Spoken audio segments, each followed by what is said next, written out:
નમસ્કાર મિત્રો, હું મોહન ફળદુ સર. આપણે પ્રકરણ 3 ના બીજા લેક્ચરમાં તમારું હાર્દિક સ્વાગત કરું છું. આજે આપણે જે છે ઓમનો નિયમ અને તેની મર્યાદા તથા વાહકતા એટલે શું અને પ્રવાહ ઘનતા એટલે શું એના વિશે આપણે શીખવાના છીએ. તો આપણે શરૂ કરીએ ઓમના નિયમથી કે ભાઈ ઓમનો નિયમ. તો ઓમનો નિયમનો એવું છે કે ભાઈ નિશ્ચિત ભૌતિક પરિસ્થિતિમાં વાહકમાંથી પસાર થતો વિદ્યુત પ્રવાહ એ વાહકના બે છેડા વચ્ચેના વિદ્યુત સ્થિતિમાનના તફાવતના સમપ્રમાણમાં હોય છે. ધારો કે વાહકમાંથી I વિદ્યુત પ્રવાહ પસાર થાય અને એમના બે છેડા વચ્ચે વિદ્યુત સ્થિતિમાનનો તફાવત ધારો કે V છે, તો V ચલે છે I. હવે આ ચલનની નિશાની કાઢવી હોય તો આપણે અચળાંક મૂકવો પડે. અહીં અચળાંક તરીકે R મૂકશું એટલે V બરાબર થશે I R. આ R જે અચળાંક છે એને સુવાહકનો અવરોધ કહેવામાં આવે છે અને એનો એકમ જે છે ઓહમ છે. એ કોના પર આધાર રાખે તો કે દ્રવ્યની જાત ઉપર આધાર રાખે. ધારો કે કોપર કરતા લોખંડનો અવરોધ વધારે, બીજું તાપમાન પર આધાર રાખે અને ત્રીજું વાહકના પરિમાણ પર આધાર રાખે છે. તો હવે વાહકના પરિમાણ પર કેવી રીતે આધાર રાખે એ આપણે જોઈએ. તો જુઓ, આપણે જે એક ક્ષેત્રફળ વાળું અને L લંબાઈનું એક ચોસલું ધ્યાનમાં લીધું, બરાબર છે. હવે એના જ જેવું એક બીજું ચોસલું અહીં મૂકી દીધું તો હવે આ ચોસલાની લંબાઈ કેટલી થઈ ગઈ? 2L. એમાંથી વહેતો પ્રવાહ કેટલો છે? I છે. પ્રવાહ તો બંનેમાંથી સમાન જ વહેશે, પણ હવે લંબાઈ કેટલી થઈ ગઈ? 2L થઈ. તો હવે જો અહીં L લંબાઈ છે અને એ 8 છેદનું ક્ષેત્રફળ છે. હવે નવા B માં જુઓ 2L લંબાઈ છે અને 8 છેદનું ક્ષેત્રફળ તો કેટલું રહેશે? એ જ રહેશે. હવે અહીં જુઓ, અહીં વિદ્યુત સ્થિતિમાનનો તફાવત કેટલો થશે? તો એકને સમાંતર ધારો કે V હોય તો બીજાને V વત્તા, તો અહીં વિદ્યુત સ્થિતિમાનનો તફાવત બે ને સમાંતર 2V થશે. એટલે આપણે ઓમના નિયમ મુજબ આપેલ સંયોજનનો અવરોધ કેટલો થાય તો કે વિદ્યુત સ્થિતિમાન upon I, V upon I, પણ અહીં V કેટલા છે? 2V, એટલે 2R થઈ ગયો. જો એટલે અહીં જે છે અહીં 2R એટલે બમણો.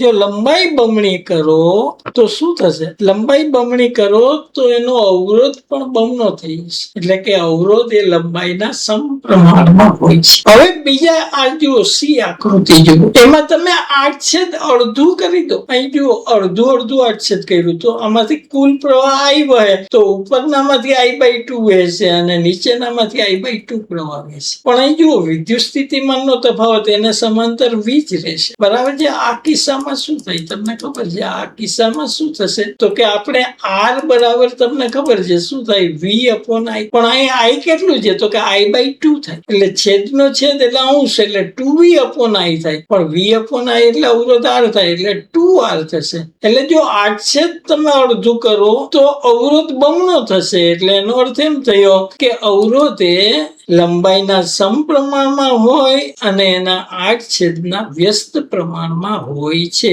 એટલે કે R ચલે છે L અપોન A થાય. હવે જો આ ચલનની નિશાની કાઢો તો અહીં એક અચળાંક મૂકવો પડે ને એ અચળાંકને આપણે ધાતુની અવરોધકતા ρ કહેવામાં આવે છે. એટલે અહીં શું થશે તો કે R બરાબર ρL અપોન A થશે. હવે અવરોધકતાનો એકમ જોઈએ તો જુઓ ρ બરાબર થાય RA/L. R એટલે ohm upon metre square into metre square upon metre. Metre ઉડી જાય એટલે ઓહમ ઇન્ટુ મીટર થશે.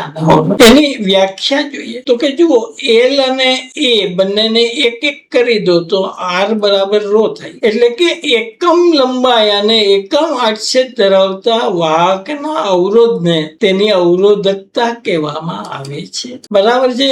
પણ કોના પર આધાર રાખે તો કે દ્રવ્યની જાત ઉપર અને તાપમાન પર આધાર રાખે. અહીં જુઓ પરિમાણથી સ્વતંત્ર છે. અવરોધ એ 3 વસ્તુ પર આધાર રાખતો તો દ્રવ્યની જાત, તાપમાન અને પરિમાણ. પણ આ અવરોધકતા જે છે એ પરિમાણથી સ્વતંત્ર છે. એટલે કોપરનો નાનો ટુકડો હોય અને કોપરનો મોટો ટુકડો હોય, જો તાપમાન અચળ હોય તો બંનેની અવરોધકતા સમાન થાય. મોટાનો અવરોધ મોટો થાય, નાનાનો અવરોધ નાનો થાય. પરંતુ અવરોધ અવરોધકતા તો બેયની સમાન જ છે અને એનો એકમ મેં તમને કીધું છે કે ઓમ ઇન્ટુ મીટર. બીજું વાહકતા જોઈએ તો અવરોધકતાના વ્યસ્તને વાહકતા કહેવાય અને એનો એકમ થાય 1/ઓમ ઇન્ટુ મીટર એટલે મો ઇન્ટુ મીટર.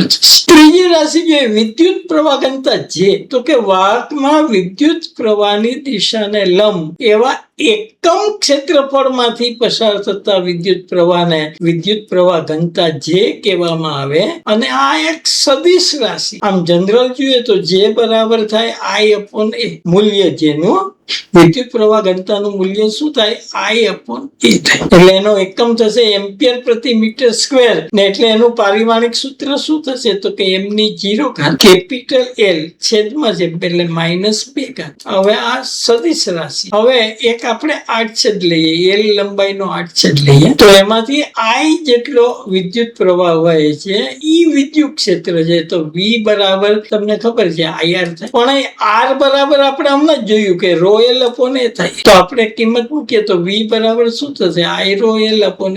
બીજું એક V નું સૂત્ર છે તમને ખબર છે ને વિદ્યુત ક્ષેત્ર ગુણ્યા લંબાઈ એટલે EL થાય એટલે બંને EL બરાબર થશે I ρL/A તો LL ઉડી જાય એટલે E નું એક સૂત્ર મળ્યું I ρ/A પણ I/A બરાબર શું થાય જે થાય એટલે E બરાબર થશે J ρ.